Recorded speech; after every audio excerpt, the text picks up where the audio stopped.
So guys हम लोग कहाँ आए हुए हैं आप लोगों को दिखा रहे हैं। ये है हमारे गांव का वाटर पार्क, जो कि देसी वाटर पार्क हम समझ रहे हैं, लेकिन जो पार्क का फुल एंजॉय करने वाले हैं हम लोग इसी में। अगले वीडियो आपके सामने रहेगा, आप लोगों को दिखा रहे हैं इसमें कितना मौज हो रहा है।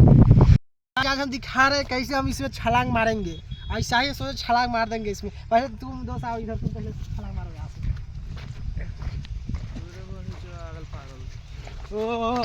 देखिए इसी तरह से अब हम मारने वाले हैं छलांग। हम नीचे से मारेंगे क्योंकि हमको डर लगता है। अरे कहाँ चला गया ये गायब? देखिए गाइस,